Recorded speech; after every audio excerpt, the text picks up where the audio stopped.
a todos, sejam bem-vindos a mais um discipulado do dia de hoje. Nós estamos estudando o livro de Gênesis, né, e dando continuidade aqui, nós vamos abordar hoje o capítulo 20 e o capítulo 21 do livro de Gênesis. Então nós vamos nesse momento nos preparar para falar com o Senhor e pedir a Ele a direção, porque devemos sempre lembrar que o nosso grande mestre e o nosso grande professor nesses estudos é o Senhor. Nós não temos nenhuma capacidade para abordarmos as questões que vamos abordar, e somente Ele é quem pode nos dar a direção certa e falar ao nosso coração e nos ensinar aquilo que a Sua palavra tem escrito para nós. Então feche teus olhos nesse momento, vamos pedir a direção ao Senhor em nome de Jesus. Ó Senhor Deus e Pai, em nome do Senhor Jesus, nós louvamos ao Teu santo nome por estar mais uma vez aqui diante da Tua presença, diante de mais um estudo, Senhor. E como sempre temos dito, o Senhor é o nosso grande mestre, o nosso grande Senhor, o nosso professor diante desses estudos bíblicos. Somente o Senhor pode dar revelação através do Teu Santo Espírito, Senhor. Nós nos sentimos como crianças que se sentam ao redor do Senhor para ouvir a Tua palavra. Como crianças que ouvem, Senhor, histórias que fascinam e que ensinam para elas uma lição. E sabemos que a Tua palavra ela é verdadeira, ela é eficaz. Muitos dos Teus servos e servas passaram por todas as situações que estamos lendo na Tua palavra, foram pessoas como nós somos, com erros e defeitos e falhas e virtudes.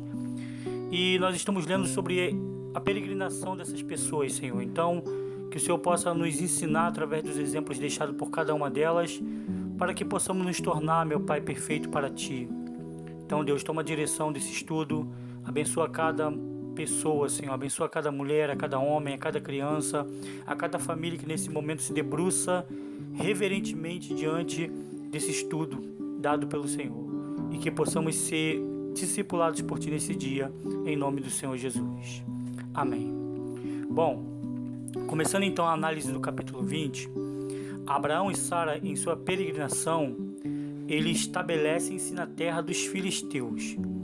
Vamos lembrar que Abraão e Sara já começaram uma peregrinação desde Ur dos Caldeus, e eles estão buscando estabelecer-se na terra que o Senhor prometera dar a Abraão, que é Canaã. Então Abraão está peregrinando, procurando fixar residência.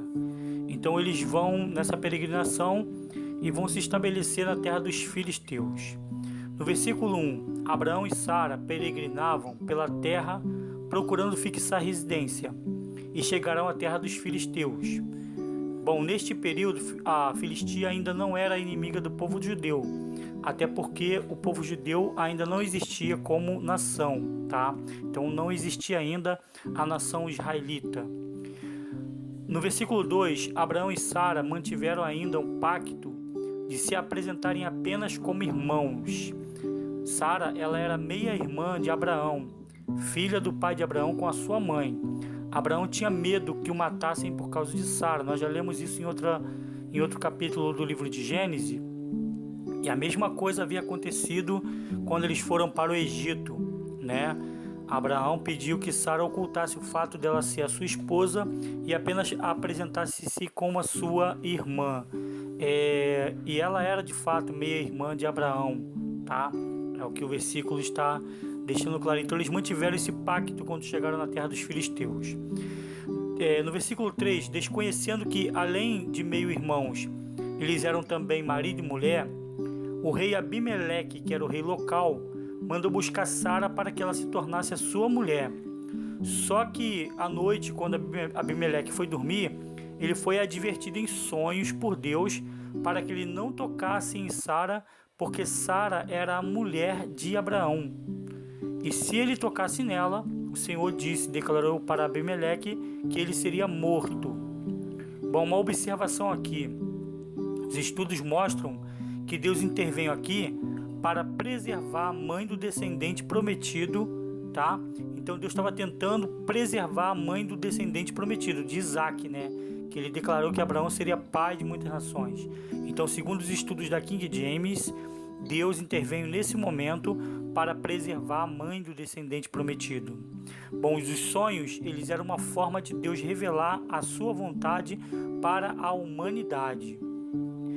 A partir do versículo 4 ao versículo 5, nós vamos ler o seguinte: o rei Abimeleque, ele defende a sua inocência diante de Deus e pergunta se o Senhor seria capaz de matar alguém que é inocente. Ele explica ao Senhor que fora o próprio Abraão quem alegou que Sara era sua irmã, e acrescenta que tomara Sara por mulher sem saber dos fatos do seu matrimônio com Abraão. Então Abimeleque vai tentar defender a sua inocência, falar: Senhor, o Senhor vai matar alguém inocente? Eu não sabia que ela era a mulher dele, e ele mesmo me declarou que ela era irmã, por isso que eu tomei ela como minha mulher. Só que Abimeleque não havia tocado em Sara ainda, tá? Ele apenas havia, mandado trazer até ele, e ele não havia tocado, e ele foi advertido em sonho de que Sara era uma mulher casada. No versículo 6, o Senhor esclarece ao rei Abimeleque de que ele sabia do fato de que ele era inocente, por isso ele mesmo não permitiu que o rei tocasse em Sara. Então vê, o próprio Deus entendeu e reconheceu que Abimeleque havia feito essa apropriação de Sara de maneira inocente, E Deus por isso veio em sonho para tentar advertir ele, para que ele fosse impedido de tocar em Sara.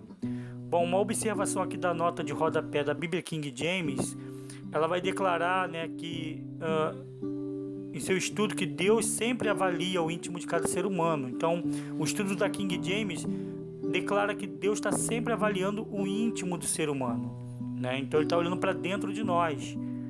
Tem até uma passagem que fala sobre isso, que diz que Deus não vê como vê o homem. O homem enxerga o exterior, está lá no livro de Samuel, Ele enxerga o exterior, mas o Senhor enxerga o coração. Essa passagem é quando ele está tratando de Saul, do rei Saul.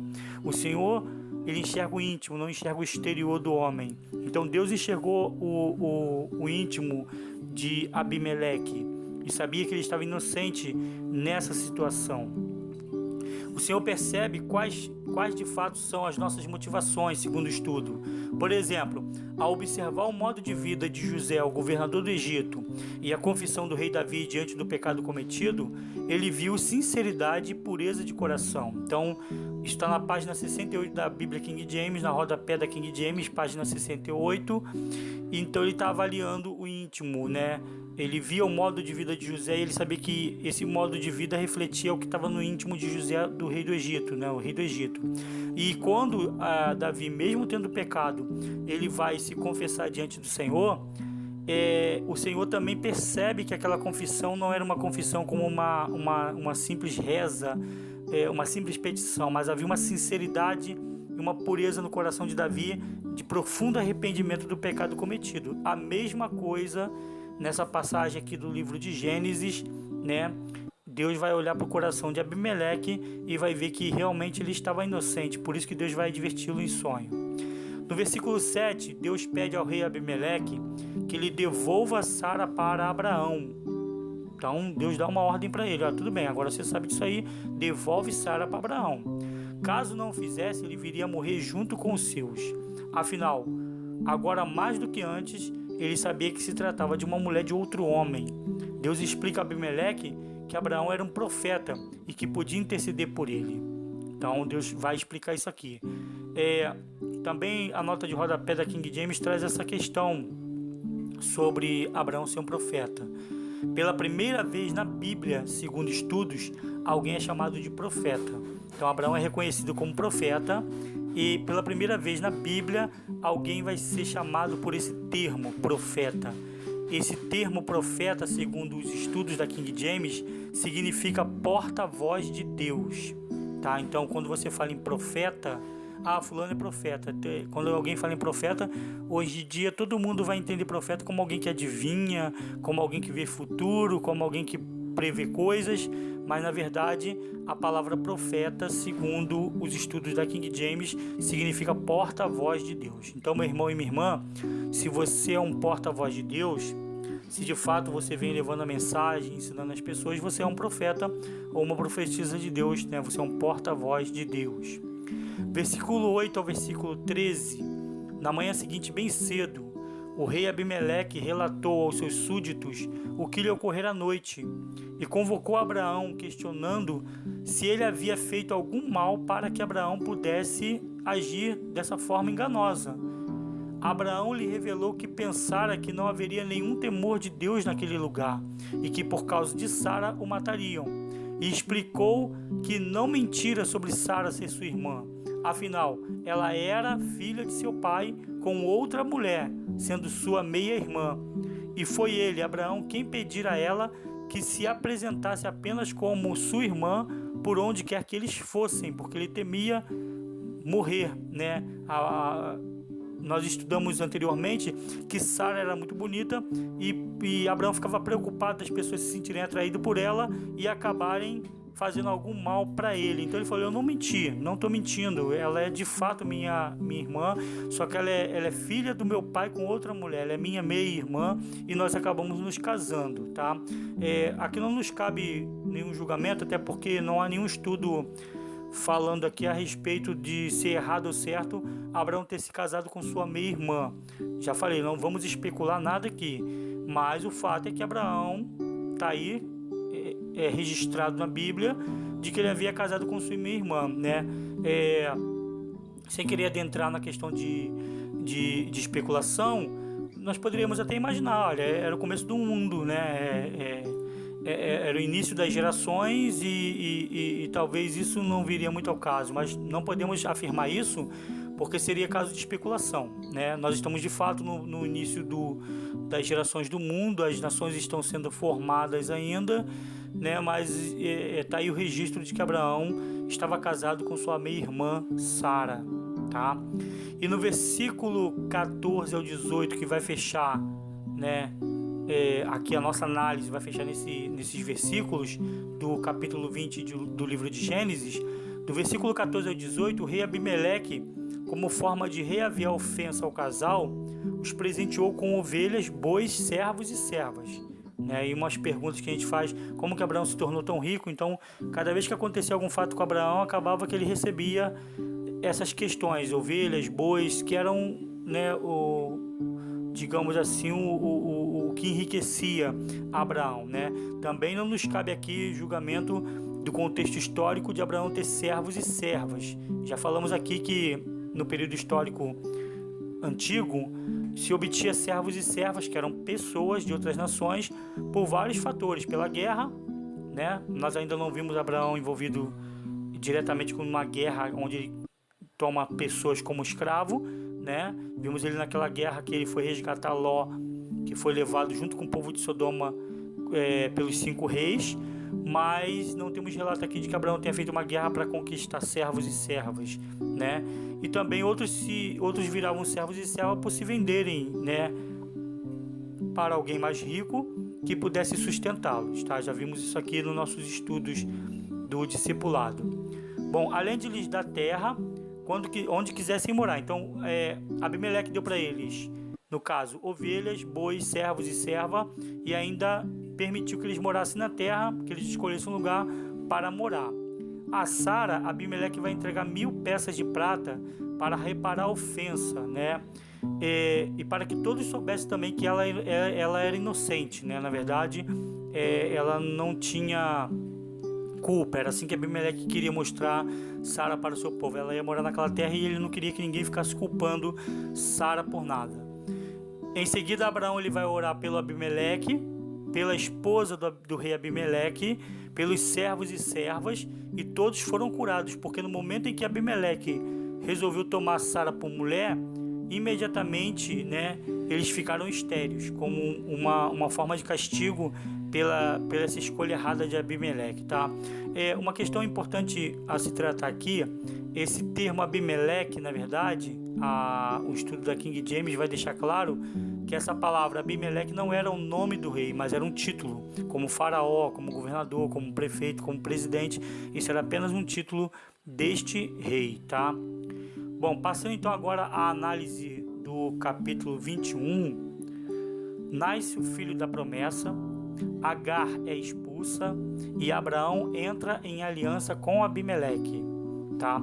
Vamos só abrir mais um parêntese aqui e vamos lembrar que estamos fazendo a leitura do primeiro livro do Antigo Testamento, e ao lermos o Antigo Testamento nós estamos falando de questões que se tornam símbolos para nós dos dias atuais da Nova Aliança, tá? Então nunca essas questões do Antigo Testamento devem ser tomadas como parâmetro para nós vivermos a nossa vida e fé em Jesus, tá, gente? Então aqui são questões para simbolismo dos dias de hoje, percepções do dia de hoje, né? O exemplo das pessoas deixado mostra nosso caráter, mostra quem nós somos como seres humanos, né? Tanto as virtudes quanto os defeitos das personagens bíblicas do Antigo Testamento são símbolos para que tipo de pessoas somos nós como seres humanos diante de Deus, né? E todos os rituais e todas as simbologias do Antigo Testamento, elas são simplesmente símbolos do que haveria de vir. Já tratamos isso no outro capítulo. Quem tiver dúvida deve voltar nos capítulos anteriores para poder ver essa análise completa. Bom, então aqui nesse capítulo 21 vamos tratar desses assuntos. Nasce o filho da promessa, Agar é expulsa, Abraão entra em aliança com Abimeleque, que era o rei dos filisteus, tá? Bom, a partir do versículo 1 até o versículo 7, nós vamos ver que Sara está concebendo um filho, né? Na sua velhice, junto com Abraão, e ele recebe o nome de Isaque, conforme a ordem de Deus. Isaque foi circundado quando completou 8 dias de nascido. Quando o menino nasceu, Abraão já estava com 100 anos de idade. Sara vai declarar que todos que ouvirem falar da sua história, de que ela concedera um filho na velhice de Abraão, se alegrariam com ela. Então, hoje nós estamos falando de Sara, né? Muitos e muitos anos depois, tratando desse assunto, e Sara basicamente profetiza isso, que na velhice de Abraão, na sua velhice, ela vai dar um filho, né, para Abraão, e ela seria, isso entraria para a história, e todos que ouvissem falar de que ela, sendo estéril, né, sendo já avançada em idade, ela teve um filho, todos ouviriam e se alegrariam com ela, né? Então isso aqui é usado muito em muitas pregações para falar a respeito dos impossíveis que Deus pode fazer. No versículo 8 ao versículo 11, durante uma festa, quando Isaque fora desmamado, ocorreu um fato. O filho de Agar, Ismael, o filho de Agar, né, que se chamava Ismael, zombava de Isaque. Por causa disso, Sara exigiu que Abraão expulsasse Agar e seu filho Ismael. Isso muito entristeceu Abraão e o deixou muito preocupado. A essa altura aqui, nesse versículo 11 do versículo 8 ao versículo 11, já tinha atingido o ápice da rivalidade entre Sara e Agar. Vamos lembrar que em capítulos anteriores, Sara, né, ainda duvidando sobre a possibilidade de ter um filho de Abraão, ela vai entregar a sua serva Agar para que Abraão tenha filhos por meio dela. Mas depois ela é ali repreendida pelo Senhor, dizendo que não seria esse o filho da promessa, não seria o filho da serva, tá? Só que isso cria uma rivalidade entre Agar e Sara, porque Agar passou a tratar Sara com desdém. Só que nessa festa promovida por Abraão para comemorar o desmame de Isaque, a Sara vai ver o filho da Agar, o Ismael, zombando do Isaque. E isso para ela foi a gota d'água para que ela exigisse que Abraão expulsasse sua serva, né, com o filho dela lá da casa, né, onde estava, da tenda onde eles moravam. A casa era uma tenda, tá? E no versículo 12 ao versículo 13, versículo 12 ao 13, Deus intervém para ajudar Abraão em sua decisão. Vamos lembrar aqui o versículo anterior diz que Abraão ficou muito triste e muito preocupado. Por quê? Triste porque a situação, né, tem que expulsar Agar e seu filho. E o filho era dele também. Preocupado porque eles iam para onde? Certamente para o deserto. Então a preocupação entrou no coração de Abraão. Só que Deus vai intervir para ajudar Abraão na sua decisão. Bom, Deus vai orientar Abraão para que ele obedeça a sua esposa. Então Deus fala para ela, tu tem que obedecer a ela. Explicou que Isaac era o seu herdeiro perpétuo, para sempre Isaac seria o seu herdeiro, mas que Ismael era também seu descendente, por isso faria dele também uma grande nação. Em outras palavras, o que o Senhor está tratando aqui? Ele está tratando que, olha, o Isaac é o seu herdeiro, mas pode deixar, ela vai embora, mas eu vou cuidar dela, deixa que eu vou cuidar. Mais uma vez Abraão é colocado à prova para confiar na palavra do Senhor. O Senhor, na verdade, está falando, olha, eu vou cuidar dele, deixa que eu vou cuidar dele, tá? Então, na manhã seguinte, lá no versículo 14, né, Abraão prepara as provisões, que era pão e água, e ele entrega para Agar e despede Agar com seu filho Ismael, e ambos vão ficar vagando pelo deserto de Berseba, tá? Então, o que vai acontecer? A Agar é expulsa, tá? E eles não têm rumo para onde ir. Eles já estão vivendo há muito tempo debaixo, né, dos cuidados de Abraão. E agora eles vão ficar vagando pelo deserto de Berseba, por perto daquela cidade. No versículo 15 ao versículo 16, depois de um tempo, a água acabou. Agar colocou seu filho embaixo, né, de um arbusto e sentou-se bem à distância, né? A Bíblia vai dizer que é um tiro de uma flecha. Parece que é uma distância bem considerável, tá? Então ela faz isso para quê? Para poder não ver a morte do seu filho. Enquanto isso, o menino ele chorava bem alto. Então ela bota o menino debaixo de uma árvore, ela se distancia, toma uma distância muito grande, ela não quer ver a morte do seu filho. E como, né, acontece, se uma mãe deixar seu filho num lugar e se distanciar, certamente o menino vai chorar. E o menino começa a chorar bem alto. No versículo 17 ao 18, os gritos e o choro do menino chegam a Deus como um clamor. Né? Vamos lembrar que há um versículo que diz que dos lábios dos pequeninos o Senhor tira o mais perfeito louvor. Então o menino chora, e esse choro desse menino, do Ismael, sobe até o céu como um clamor a Deus.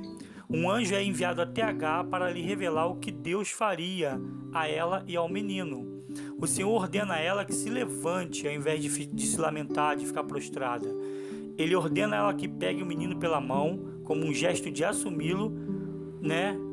Porque o Senhor faria dele também uma grande nação. Então, presta bem atenção nessas orientações do Senhor para Agar. Né? Ao ouvir o clamor do menino, o Senhor ele vai enviar um anjo para dar a ordem para Agar. Ele fala para Agar, olha, em vez de ficar prostrada e lamentando-se, levanta, pega o teu menino pela mão. Isso é um gesto de assumir. Você precisa assumir o teu filho. Você precisa pegar esse menino, ele precisa de você. E você tem que levantar, você é a mãe dele, levanta-se. Pega pela mão o teu menino, tá?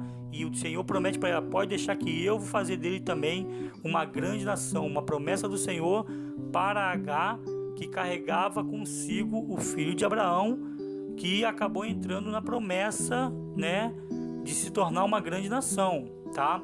Versículo 19 a 21, o Senhor abre os olhos de Agar e ela avista uma fonte de boas águas, onde pôde encher seu odre e dar de beber ao seu filho, né? Você vê que ela estava ali sentada, prostrada, deixou o menino à distância para morrer, lamentando, mas não conseguiu enxergar a fonte de boas águas que estavam diante dos olhos dela, tá? Então o Senhor vai abrir os olhos dela e ela vai enxergar essa fonte de boas águas, né, bem em meio ao deserto ali. Então ela vai dar de beber ao menino, tá? E vai encher o odre dela também. Deus foi com Ismael e ele habitou no deserto, tornando-se flecheiro, ou seja, alguém que atira flecha, um guerreiro da flecha, né, que era um dos melhores guerreiros. Hoje poderia ser considerado um atirador de elite, digamos assim. Agar conseguiu uma esposa para Ismael, que essa esposa foi conseguida nas terras do Egito. Quer dizer, a mãe era egípcia, certamente ela, né, decidiu casar o filho com uma egípcia também, e Ismael se tornou um povo habitante do deserto. No versículo 22 ao versículo 24, no mesmo período em que Agar vivia no deserto com Ismael, o rei Abimeleque subiu com seu exército até Abraão para lhe propor uma aliança, porquanto percebera que Deus estava com Abraão.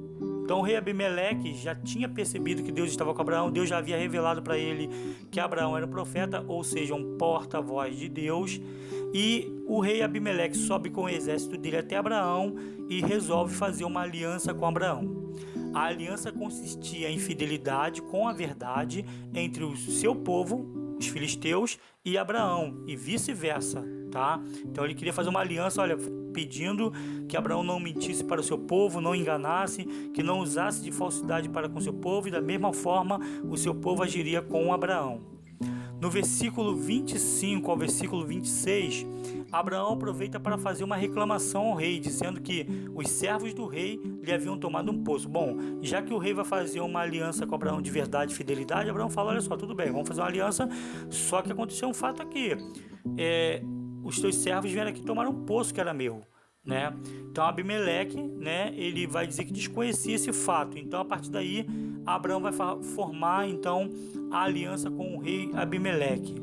Como símbolo desta aliança, a partir do versículo 27, de fidelidade e verdade, aliança de fidelidade e verdade, Abraão entregou ovelhas e bois a Abimeleque. As ovelhas Abraão pôs à parte, era um número de 7 ovelhas. E aí, vendo que Abraão entregou os bois e as ovelhas, mas botou as ovelhas, 7 ovelhas à parte, o Abimeleque ficou curioso com aquela cerimônia e vai perguntar a Abraão o que significava aquelas 7 ovelhas à parte.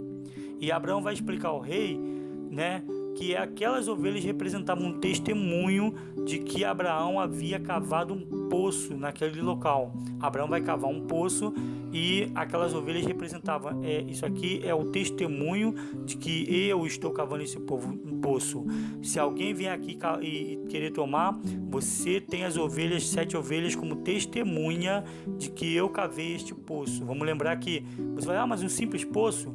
Vamos lembrar que naquele período não existia água encanada, nada disso, né? Nenhuma empresa de abastecimento de água. Então os homens precisavam de água para sobreviver, fazer lavoura, e você encontrar um poço, cavar um poço, era algo muito valioso, né?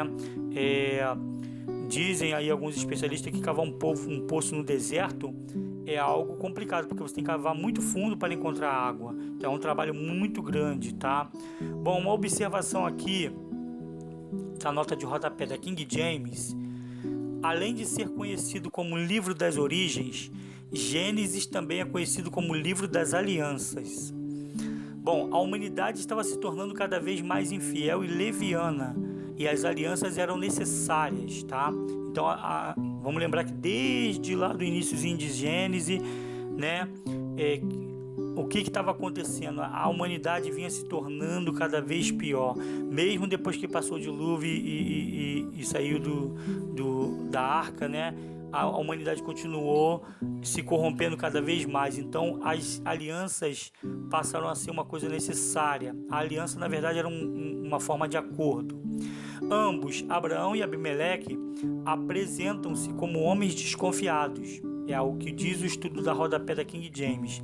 E a aliança que estavam fazendo estava sendo feita diante de um Deus justo e infalível, que ambos passaram a conhecer. Então eles estavam formulando uma aliança, eles, como homens desconfiados um do outro, eles formulam uma aliança diante de um Deus justo e infalível, que tanto Abraão já conhecia há muito tempo e Abimeleque passou a conhecer no momento que ele foi poupado de ser castigado por ter tomado Sara como esposa, tá? O local que estavam era Berseba, cujo significado é fonte dos 7 juramentos. No futuro, Berseba ela vai se tornar uma grande cidade, uma cidade importante, tá? Os dados vão dizer que ela está localizada hoje ao sul de Gaza, né? Onde existe ali a nação de Israel, e as águas do poço que Abraão abriu jorra até o dia de hoje. Vê bem como é que é o poço, né? O poço que Abraão abriu nesse local jorra até o dia de hoje. O local ele ficou conhecido como Poço de Abraão, tá? Isso está na página 70 da Bíblia King James, para quem quiser conferir esse estudo aí. Ao concluírem a aliança, né, Abimeleque volta para sua terra com seu exército, e em seguida Abraão vai plantar uma árvore chamada tamargueira no local da aliança.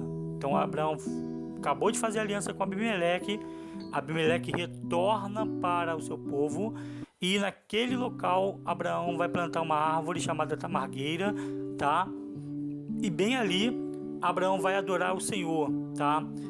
e vai viver naquelas terras por muito tempo. Bom, observação aqui. Antes da existência de um tabernáculo, tá? Porque o povo de Israel no futuro, nós vamos ver isso aí, se assim o Senhor nos permitir continuar, né, os estudos, né, e se assim o Senhor nos permitir, nós vamos ver à frente que foi feito um tabernáculo no futuro, onde o povo podia adorar a Deus. E mais tarde foi feito templos, né, para que as pessoas pudessem adorar a Deus. No nosso tempo de hoje, nós temos as igrejas, tá? Mas antes da existência de um tabernáculo ou de um templo para adorar o Senhor, era costume se plantar árvores ou erguer altares de pedra no local da adoração. Então, no local da adoração, né, quando acontecia algum evento de adoração em algum lugar, eles plantavam uma árvore ou levantavam um altar de pedra. Tanto o altar de pedra quanto as árvores plantadas no local de adoração serviam para marcar acontecimentos espirituais, tá? Então, portanto, tanto as árvores quanto o altar de pedra, eles eram marcos dos acontecimentos espirituais, tá? Bom, o que é uma tamargueira, segundo o estudo? Ela é uma árvore típica, né, de regiões áridas, ou seja, regiões desérticas, tá? E que dava abrigo para as pessoas dos lugares, tá? Então as folhas dela possibilitavam sombra para as pessoas. Bom, então aqui nós terminamos então a análise do capítulo 20. Tem algumas lições, como nós falamos, o livro de Gênesis, assim como os livros do Antigo Testamento, eles hoje servem como exemplo para nós, no sentido das simbologias que que esses livros deixam, tá? Bom, quais são as lições deixadas aqui pelo capítulo 20? Vamos então ver agora as lições do capítulo 20. Toda vez que faltamos com a verdade, acabamos por ocasionar situações desagradáveis ou perigosas, tanto para nós quanto para os outros. No caso de Abraão e Sara, ao ocultarem que eles eram casados, eles poderiam atrair as seguintes situações. Então preste atenção aqui nas situações possíveis que eles poderiam atrair. Sara teria se relacionado com outro homem e poderia engravidar, manchando assim a sua relação com Deus e com o seu marido. Vamos lembrar que ela entregou a Agar para Abraão e isso manchou, de maneira que se formou um povo no futuro, inimigos do povo de Abraão, né? Inimigos do povo de Deus, que brigam até hoje, né? Basicamente pelo direito à herança da terra, tá? Então há uma briga hoje entre povos árabes e israelitas, tá? Então a situação provocada pela verdade, pela falta da verdade, melhor dizendo, poderia provocar a Sara de engravidar de outro homem, manchando a relação dela com Deus e com o marido. Abraão poderia ser morto de qualquer forma, ele estava com medo de ser morto se revelasse que Sara era sua irmã. Mas ele poderia ter sido morto também de qualquer maneira por causa da ira do rei. Afinal, o rei e sua gente foram castigados, vamos lembrar disso, né? O rei, ao invés de ficar com o coração quebrantado, ele poderia ter ficado irado. E aí Abraão poderia ter sido morto. Isso é uma situação possível de acontecer. Mas não aconteceu, claro, o Senhor intervém e não aconteceu. Mas poderia acontecer, se o Senhor não intervisse. Ambos, Abraão e Sara, a exemplo do que já havia acontecido no Egito, poderiam novamente ser expulsos e ficarem vagando mais uma vez pelo deserto. Lembra que da outra vez que eles mentiram pro faraó da mesma forma, né? Mentiram não, né? Eles faltaram com essa verdade de que eram casados. O faraó ficou irado e expulsou os dois, né? A gente vai lembrar disso aí nos capítulos anteriores que a gente já estudou aqui, né? Então, da mesma maneira, poderia acontecer a mesma coisa deles serem expulsos novamente, ficarem vagando pelo deserto e peregrinarem no local escaldante durante o dia e gelado durante a noite, o que não é nada agradável. Então imagina, se eles fossem expulsos, novamente iam peregrinar, né, pelo deserto, e o deserto é um local que de dia chega a máxima de uns 50 graus de temperatura, né, quente, tá? E é muito gelado durante a noite, tá? Então, o exemplo deixado inicialmente aqui no capítulo 20 é que nós não devemos faltar com a verdade, porque podemos atrair situações que prejudiquem a nós e as outras pessoas. No caso do rei Abimeleque, quais são as situações que poderiam ser provocadas com ele, que também já foi até provocada, né? Ele, sua esposa e seus súditos já estavam impedidos de ter filhos, ou seja, ficaram todos estéreis no momento que Abimeleque tomou Sara para ser esposa. Nesse momento, né, toda a sua gente ficou estéril, pelo simples fato dele ter se apropriado de Sara, tá? Aqui também não nos cabe julgamento. Você vai dizer, mas Abimeleque já tinha esposa, né? Ele estava tomando mais uma esposa, tá? Então, costume local, eles eram filisteus, já faziam isso, aí cabe mais estudos, tá? Bom, outra situação que poderia acontecer com o rei poderia cometer um pecado grave inocentemente, né? Ele estava inocente, mas ele poderia ter cometido um pecado grave caso o Senhor não impedisse. Isto, como vimos, lhe custaria a vida e a vida de todo o seu povo. Seu povo seria exterminado por ele se apropriar de uma mulher casada. Bom, outras lições deixadas por esse capítulo, que nós vimos ao longo do estudo do capítulo, né? Capítulo 20. Deus nos enxerga no nosso íntimo e está sempre fazendo seu julgamento pelas motivações do nosso coração, ou seja, as nossas verdadeiras intenções. Então vamos lembrar aqui que nós somos pecadores. Todos nós cometemos erros, cometemos falhas, né, como seres humanos. Isso não nos dá aval de cometer pecados conscientes, né? Hebreus capítulo 10, 26 já nos alerta para não cometermos pecados conscientes, pecados por vontade própria, querer usar a justificativa de que o Senhor perdoa para cometer pecado. Então, se você tem dúvida disso, né, você vai lá em Hebreus capítulo 10, versículo 26, que fala que o sacrifício de Cristo pode ser anulado caso a gente tome esse tipo de atitude, tá? Agora, pecadores todos nós somos, cometemos erros e pecados. Agora, o que o Senhor está enxergando em nós? Ele está olhando para o nosso íntimo, ele está olhando para o nosso coração. A Bíblia King James diz que nós povos ocidentais, passamos a chamar a nossa consciência de coração, tá? A gente diz, Deus olha para o meu coração. Não é esse coração que está no peito. Deus olha para a tua intenção, para a tua consciência. Você cometeu esse pecado inconscientemente, né? Você cometeu esse pecado inocentemente, né? Como? Você na hora perdeu a cabeça, se irou. Então Deus está olhando para a intenção do coração. É um exemplo deixado pelo capítulo 20, tá? Outro exemplo aqui, outra lição. O rei Abimeleque devolveu Sara a Abraão, né? A pedido do Senhor. O Senhor falou, devolve ela para Abraão. Então ele devolve, demonstrando obediência imediata. Então na hora que Deus fala para ele que ele tem que devolver Sara, ele imediatamente faz isso. Então devemos sempre agir assim diante da palavra do Senhor, tá? Então, se a palavra do Senhor nos pede alguma coisa, devemos obedecê-la. Foi o que Abimeleque fez. O rei Abimeleque chamou Abraão para um esclarecimento dos fatos, mostrando a ele os riscos que o fez correr quando ocultou o fato de Sara ser sua esposa. Isso nos ensina que os conflitos devem ser resolvidos com os envolvidos. Não devemos fugir deles. O rei mostra, né?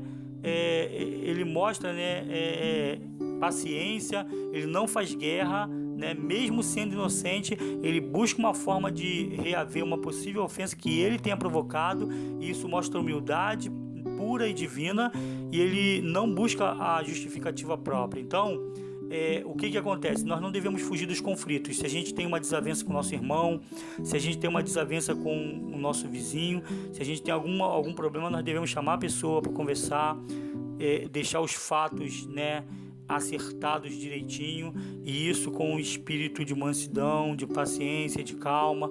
Claro, há momentos em que a situação fica tensa, mas devemos buscar sempre carregar a coisa para o lado da paz, né?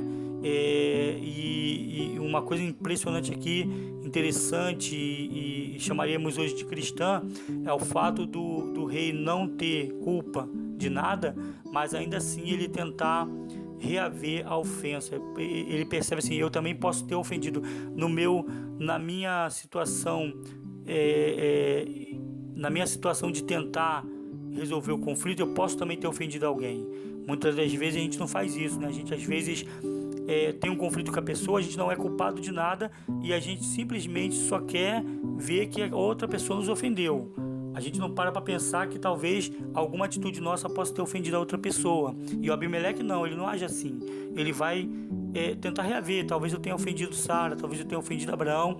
Ele vai tentar reaver isso. É um ótimo exemplo para mostrar que diante do conflito, todos nós acabamos nos ofendendo, e não somente uma pessoa ofende a outra.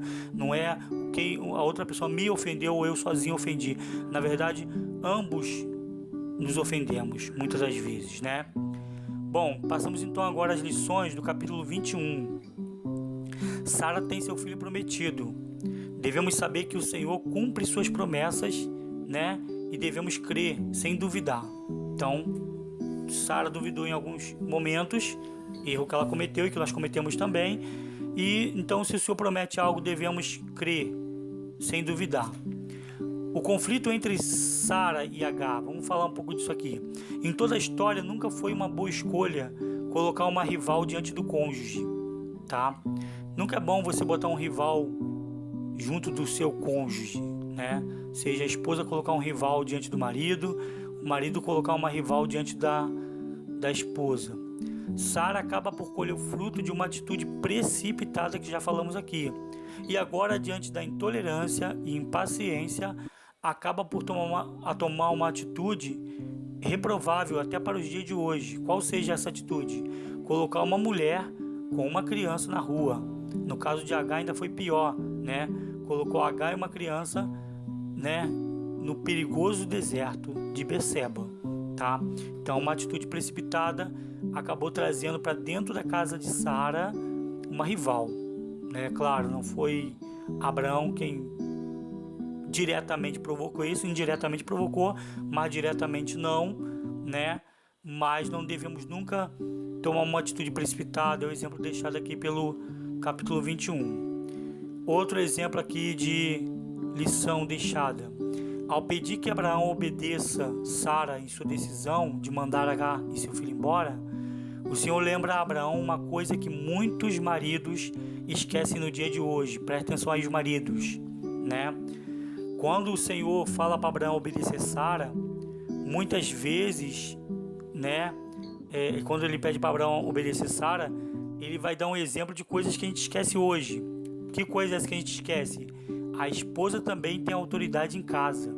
Deus está mostrando para Abraão que a esposa também tinha autoridade em casa. Assim como Sara lhe prestava obediência, chamando-lhe de Senhor, ela também lhe era senhora.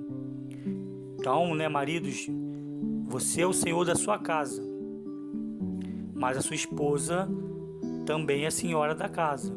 Então, você é senhor, você é o senhor dela e dos seus filhos, e ela é a sua senhora e a senhora dos seus filhos. É o exemplo deixado pelo livro de Gênesis capítulo 21.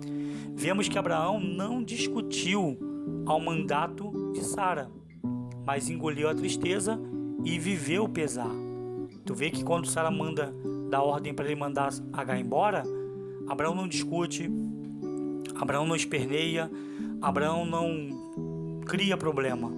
Ele simplesmente engole toda a tristeza e ele vai viver o pesar de ter que mandar o filho e sua mãe embora. A rivalidade entre Sara e Agar já se tornara impossível, tá? Ou seja, a rivalidade entre as duas tornou impossível a convivência entre ambas, pois Agar já não via Sara como autoridade superior a si. Então Agar já não estava mais vendo Sara como sua senhora, lembrando que ela era serva de Sara no início, mas agora ela não vê mais Sara assim. Então agora a convivência entre ambas já se torna uma coisa complicada. Vamos ver então agora o caso exemplar de Agar.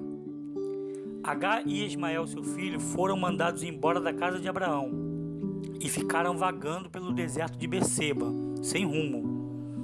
O exemplo deixado neste caso é que quando o homem nada pode fazer por nós, o Senhor está nos vendo e Ele ouve-nos após um clamor. É Ismael quem clama na forma de choro, e Deus vem o socorrer, mãe e filho. Primeiro pedindo que ela não se prostrasse, mas cresce que seu filho se tornaria uma grande nação. Depois fazendo-a enxergar o que o próprio desespero escondera de diante dos seus olhos, ou seja, uma fonte de boas águas, mantimento mais que suficiente para vivermos bem. Então aqui nós vamos ver esse exemplo deixado pelo capítulo 21 de Gênesis. No momento em que os homens não podem fazer nada por nós, só sobra o Senhor. O Senhor está vendo, o Senhor está conosco. Então o que é necessário fazer? É necessário buscar a Deus, é necessário fazer um clamor, é necessário chamar por Ele. Ismael é quem vai fazer isso, ele vai, através de um choro, apresentar isso para Deus como um clamor. E você vê que, outro exemplo aqui importante, é que o desespero de Agar foi tão grande que ela não enxergava a fonte de boas águas diante dos seus olhos. Então, às vezes, diante do desespero, a pessoa não consegue enxergar as soluções que estão ao redor dela, estão ali bem diante dos olhos dela a solução, e ela não consegue enxergar. Então, antes de se desesperar, é necessário parar, pensar, clamar, chamar a Deus para que Ele possa mostrar a fonte de boas águas. É um exemplo deixado pelo que está descrito aqui no capítulo 21 do livro de Gênesis. Bom, o caso da aliança de Abraão e do rei Abimeleque, o livro de Gênesis também, presta bem atenção nisso aqui. Hoje em dia existe muito cristão inocente, mas a Bíblia está nos ensinando algo importantíssimo para o dia de hoje, nesse simbolismo aqui do livro de Gênesis. Preste atenção nisso. O caso da aliança de Abraão com Abimeleque, o livro de Gênesis, sendo também o livro das alianças, nos ensina que diante de desconfianças, devemos formular acordos que podem ser comprovados. Então, o livro de Gênesis, que também é o livro das alianças, diz que quando há uma desconfiança entre as partes, nós devemos formular acordos que podem ser comprovados. Nos dias de hoje, vale o preto no branco. Falando do dia de hoje, hoje é o dia do preto no branco, ou seja, vale o que está escrito. Ou seja, se você vai fechar um negócio, vale o documento, vale o que está escrito, vale o preto no branco. No tempo de Abraão, a humanidade estava se tornando cada vez mais infiel e leviana. O que você pensa então nos dias de hoje, né? Numa sociedade que está vivendo sem Deus, né? Então, o livro da aliança, Gênesis, está mostrando que entre acordos onde haja desconfiança, precisa de acordos que podem ser comprovados, tá? Na nossa sociedade hoje, documentos escritos. Fez uma obra, assina uma boleta. Comprou uma casa, escritura escrita. Quer dizer, hoje em dia não dá para você confiar muito, né? Então tem que ser preto no branco. Se no tempo de Abraão a sociedade estava se tornando leviana e infiel, o que você, meu irmão, minha irmã, discipulando dos dias de hoje, acha disso, né? O que você pensa sobre a sociedade que hoje vive, cresce e aprende praticamente sem Deus? Você acha que ela vai ser fiel? Fica a pergunta no ar aí para você pensar e refletir, né? Bom, nós aqui então encerramos o nosso discipulado de hoje. Eu agradeço a todos pela atenção até o presente momento, né? Continuem lendo, né, o capítulo 22, 23, 24 e vão lendo o livro de Gênesis, porque voltaremos no próximo discipulado para mais uma abordagem aqui do estudo explicativo sobre esse livro abençoado, amém? Vamos então agradecer ao Senhor agora por esse momento maravilhoso e vamos dar um encerramento ao discipulado de hoje, em nome de Jesus. Feche seus olhos. Ó Senhor Deus e Pai, em nome do Senhor Jesus, muito obrigado por nos ensinar nesse dia de hoje. Muito obrigado mais uma vez por todo o ensinamento e todo o discernimento. Deus, louvado seja o nome do Senhor. O Senhor é digno de toda a honra e de toda a glória, porque tais ensinamentos só podem sair direto do seu trono para cada um de nós. Muito obrigado por todo o aprendizado desse dia. Entregamos as nossas vidas, entregamos cada família, cada pessoa, cada discipulando. Deus, que o Senhor possa falar mais do que foi explicitado aqui por palavras nesse estudo. Fala mais ao coração do teu povo. Continua ministrando o ensino, meu Pai, para os teus servos e tuas servas. Nós louvamos o teu nome e agradecemos em nome do Senhor Jesus. Meu irmão, minha irmã, muito obrigado por tua companhia nesse momento. Muito obrigado por tua atenção. Que Deus abençoe a todos em nome do Senhor Jesus.